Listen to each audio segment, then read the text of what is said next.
Hello दोस्तों, नमस्कार। स्वागत है आप सभी का प्रयागराज पीसीएस में।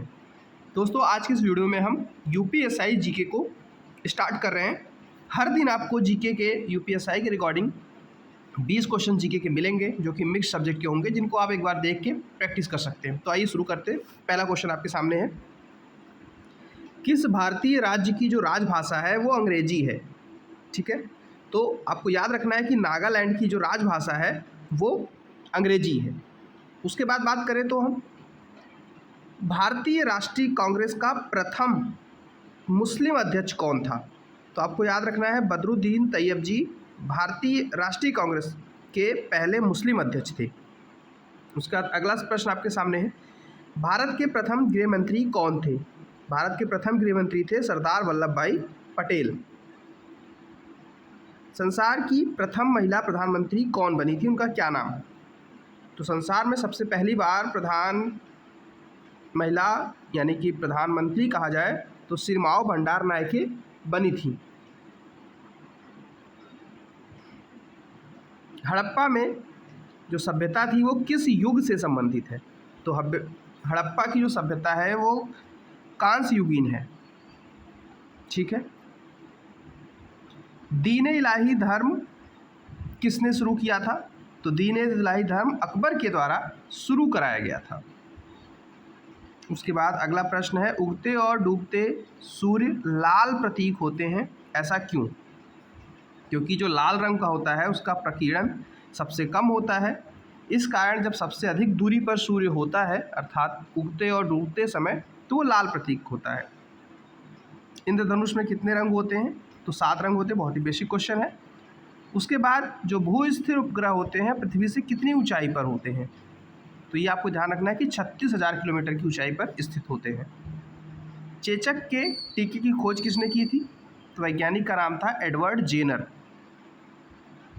रेबीज के टीके की खोज किसने की थी? तो लुईस पाश्चर ने की थी।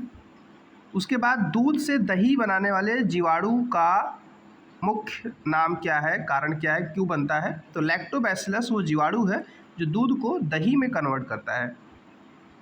अगला है, पराश्रव्य तरंगों की आवृत्ति कितनी होती है? तो पराश्रव्य तरंगों की आवृत्ति 20,000 हर्ट्ज से ज़्यादा होती है। ठीक है। मानव किस हर्ट्ज की आवृत्ति को सुन सकता है? तो 20 से 20,000 के बीच की आवृत्ति को मानव सुन सकता है, और उसके बाद की आवृत्ति को पराश्रव्य कहा जाता है, जो उसके सुनने से बाहर रेंज का है। परमाणु बम किस सिद्धांत पर कार्य करता है? तो परमाणु बम जो होता है वो नाभिकीय विखंडन, ठीक है, यानी कि न्यूक्लियर फिजन के कॉन्सेप्ट पे काम करता है। विद्युत धारा की इकाई क्या है? तो ये आप सभी को पता होगा कि विद्युत धारा की इकाई एम्पियर होती है। उसका हमारा 16वां प्रश्न है, हृदय की धड़कन को नियंत्रित करने के लिए कौन सा खनिज प्रयोग में होता है या सबसे ज़्यादा यूज़ होता है? तो पोटेशियम जो होता है हृदय की गति को नियंत्रित करने वाला कारक माना जाता है। ये बहुत इंपॉर्टेंट क्वेश्चन है, इसको आपको ध्यान रखना है। पेनिसिलिन की खोज किसने की? तो अलेक्जेंडर फ्लेमिंग का नाम आपको याद रखना है, ये पेनिसिलिन के खोज करता है।